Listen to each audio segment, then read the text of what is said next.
ਸਤਿ ਸ਼੍ਰੀ ਅਕਾਲ। ਤੁਸੀਂ ਦੇਖ ਰਹੇ ਹੋ ਸਿਟੀ ਹੋਮ ਨਿਊਜ਼ ਤੇ ਮੈਂ ਜਸਪ੍ਰੀਤ ਕੌਰ। ਜਿਵੇਂ ਕਿ ਤੁਹਾਨੂੰ ਸਾਰਿਆਂ ਨੂੰ ਪਤਾ ਹੈ ਕਿ ਭਾਰਤ ਦੀ ਜਿਹੜੀ ਸੰਸਕ੍ਰਿਤੀ ਹੈ ਉਹਦੇ ਵਿੱਚ ਗ੍ਰਹਿਣ ਦਾ ਕਾਫੀ ਮਹੱਤਵ ਗਿਣਿਆ ਜਾਂਦਾ ਹੈ। ਸੋ ਕਦੀ ਚੰਦਰਮਾ ਗ੍ਰਹਿਣ ਹੁੰਦੇ ਹੈ ਤੇ ਕਦੀ ਸੂਰਜ ਗ੍ਰਹਿਣ ਹੁੰਦੇ ਹੈ ਤੇ ਫਿਲਹਾਲ 28 ਅਕਤੂਬਰ ਨੂੰ ਚੰਦਰਮਾ ਗ੍ਰਹਿਣ ਆ ਰਿਹਾ ਜੋ ਕਿ 2023 ਦਾ ਅਖੀਰਲਾ ਚੰਦਰ ਗ੍ਰਹਿਣ ਹੈ ਤੇ ਨਾਲ ਦੀ ਨਾਲ ਹੀ ਸ਼ਰਦ ਪੂਰਨਿਮਾ ਵੀ ਉਸੇ ਦਿਨ ਹੈ। ਸੋ ਅਸੀਂ ਗੱਲਬਾਤ ਕਰਨ ਲਈ ਪਹੁੰਚੇ ਅੱਜ ਦੰਡੀ ਸਵਾਮੀ ਮੰਦਿਰ ਦੇ ਵਿੱਚ। ਦੰਡੀ ਸਵਾਮੀ ਜੀ ਮਹਾਰਾਜ ਦੇ ਕੋਲ ਪਹੁੰਚੇ ਹਾਂ। ਸੋ ਉਹਨਾਂ ਨਾਲ ਗੱਲਬਾਤ ਕਰਾਂਗੇ ਔਰ ਜਾਣਾਂਗੇ ਕਿ ਗ੍ਰਹਿਣ ਦੇ ਦੌਰਾਨ ਕੀ ਕੁਝ ਕਰਨਾ ਚਾਹੀਦਾ ਹੈ, ਕੀ ਨਹੀਂ ਕਰਨਾ ਚਾਹੀਦਾ, ਕੀ ਵਰਜਿਤ ਹੁੰਦਾ, ਕੀ ਅਨਿਵਾर्य ਹੁੰਦਾ। ਅਸੀਂ ਪੂਰੀ ਕੋਸ਼ਿਸ਼ ਕਰਾਂਗੇ ਉਹਨਾਂ ਤੋਂ ਜਾਣਨ ਦੀ। ਤਾਂ ਆਓ ਦੰਡੀ ਸਵਾਮੀ ਜੀ ਮਹਾਰਾਜ ਨਾਲ ਗੱਲਬਾਤ ਕਰਦੇ ਹਾਂ ਤੇ ਪੁੱਛਦੇ ਹਾਂ ਕਿ ਚੰਦਰ ਗ੍ਰਹਿਣ ਦੇ ਦੌਰਾਨ ਕੀ ਕੁਝ ਕਰਨਾ ਚਾਹੀਦਾ ਤੇ ਕੀ ਕੁਝ ਨਹੀਂ ਕਰਨਾ ਚਾਹੀਦਾ ਤੇ शरद पूर्णिमा जो कि उससे दिन है उसका महत्व की है। चंद्र ग्रहण का हमारे यहाँ उतना प्रभाव बताते नहीं लोग जितना सूर्य ग्रहण का होता है। सूर्य ग्रहण बड़ा भारी प्रभावशाली देवता है। अब इसी चंद्र ग्रहण को शरद पूर्णिमा आ रही है और शरद पूर्णिमा के बाद कार्तिक का महीना आरंभ हो जाएगा।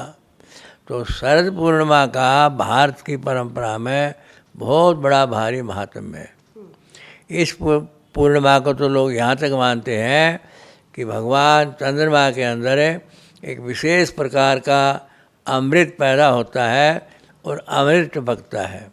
सभी लोग प्राय करके जो धार्मिक वृत्ति के हैं, मंदिरों में हो या घरों में हो, वो आज के दिन खीर बनाते हैं और खीर को खुले आकाश में रख देते हैं।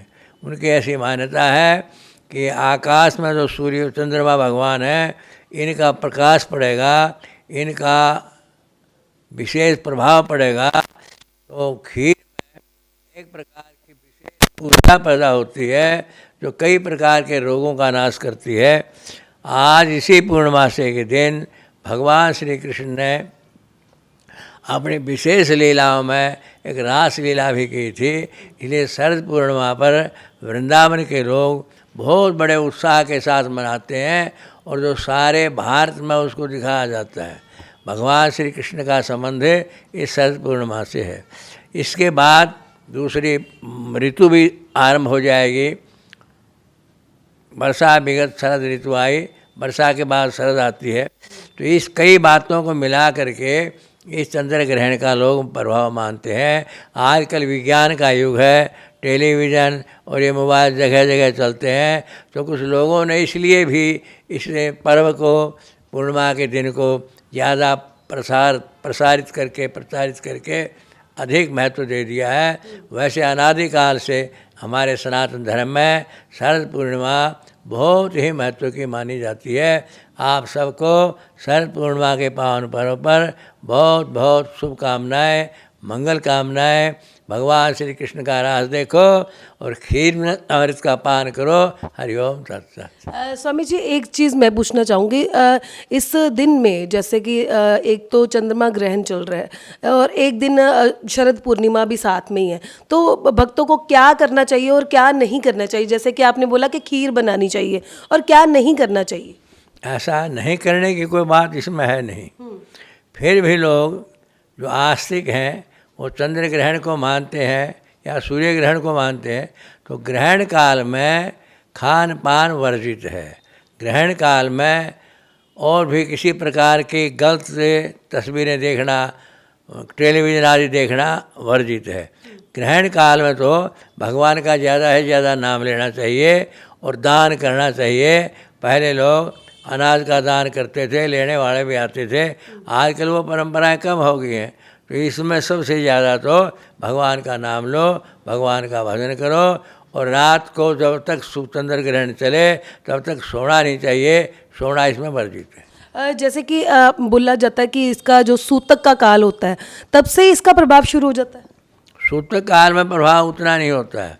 सूतक काल में तो केवल प्रारंभिक होता है, उसमें खान पान का थोड़ा ध्यान रखते हैं लोग, ये नहीं करते हैं। बाकी ग्रहण का असली प्रभाव तो जब ग्रहण आरंभ होता है उसी समय से होता है। स्वामी जी जो गर्भवती औरतें होती हैं उनके लिए कुछ खास परहेज होता है? उनके लिए कोई ख़ास बात नहीं इस चंद्र ग्रहण में होती है, लेकिन फिर भी लोग कुल मिला के सब जानते हैं इन बातों को। क्योंकि अक्सर देखा जाता है कि भाई जो नए नवजन्मे बच्चे होते हैं, कई बार उनमें बताया जाता है कि शायद ग्रहण लग गया बच्चे की, कई बार आंख खराब होगी, कुछ हो गया। ऐसा आप जो कह रहे हैं बिल्कुल ठीक है। प्राचीन मान्यताओं में श्रद्धा रखने वाले, पुरानी बातों को मानने वाले लोग इन सब बातों को अपने आप जानते हैं। उनको न टेलीविज़न की ज़रूरत है न शास्त्रों की ज़रूरत है। बिना पढ़े लिखे गांव के लोग जानते हैं कि ग्रहण में क्या करना चाहिए और क्या नहीं करना चाहिए। ये तो अनादिकाल से सनातन धर्म का ग्रहण है, सारे विश्व में इसको माना जाता है। और विशेष करके जो थोड़ा बहुत भी समझदार आदमी होगा आस्तिक, वो जानता है गर्भवती स्त्रियों को कैसे रहना चाहिए, बूढ़ों को कैसे रहना चाहिए, बच्चों को कैसे रहना चाहिए। बच्चे और बूढ़ों के लिए खान पान की छूट भी है। तो ये सब बातें बड़ी प्रसिद्ध हैं, बहुत बताने की इसमें कोई ज़रूरत नहीं है। अच्छी बात। कोई आजकल के नौजवान पीढ़ी को कोई एक मैसेज देना चाहोगे आप? नौजवान पीढ़ी की बात यह है, आज विज्ञान का युग है। हर बात को लोग तर्क से विचारते हैं, हर बात को तर्क वितर्क के द्वारा विचारते हैं। लेकिन धर्म एक ऐसी चीज़ है जो केवल मात्र आस्था, श्रद्धा, भावना और परंपरा में विश्वास का ही फल है।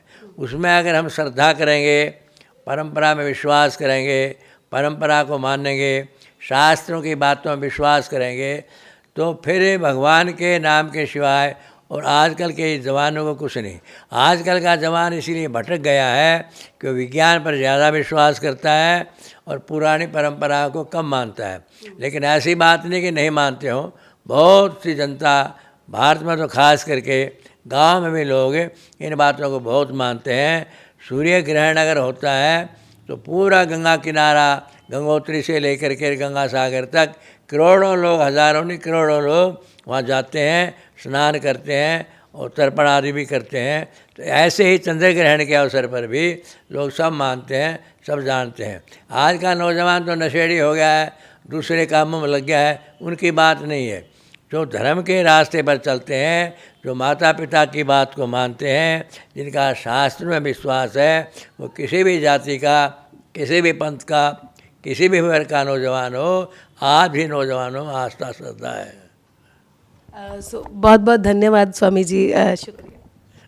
ਅੱਜ ਅਸੀਂ ਲੁਧਿਆਣਾ ਦੇ ਸ਼ਿਵਪੁਰੀ ਦੇ ਵਿੱਚ ਵੇਦ ਮੰਦਰ ਦੇ ਵਿੱਚ ਪਹੁੰਚੇ ਸੀ ਤੇ ਅਸੀਂ ਗੱਲਬਾਤ ਕੀਤੀ ਦੰਡੀ ਸਵਾਮੀ ਜੀ ਮਹਾਰਾਜ ਦੇ ਨਾਲ ਤੇ ਅਸੀਂ ਕੋਸ਼ਿਸ਼ ਕੀਤੀ ਹੈ ਉਹਨਾਂ ਕੋਲੋਂ ਕਾਫੀ ਮਹੱਤਵਪੂਰਨ ਜਾਣਕਾਰੀਆਂ ਹਾਸਿਲ ਕਰਨ ਦੀ, ਜਿਹੜੀ ਕਿ ਚੰਦਰ ਗ੍ਰਹਿਣ ਨੂੰ ਲੈ ਕੇ ਬਹੁਤ ਇੱਕ ਕਿੰਤੂ ਪਰੰਤੂ ਖੜੇ ਹੁੰਦੇ ਹੈ ਤੇ ਉੱਪਰੋਂ ਦੀ ਨਾਲ ਸ਼ਰਦ ਪੂਰਨਿਮਾ ਵੀ ਇੱਕੋ ਦਿਨ ਹੀ ਆ ਰਹੀ ਹੈ।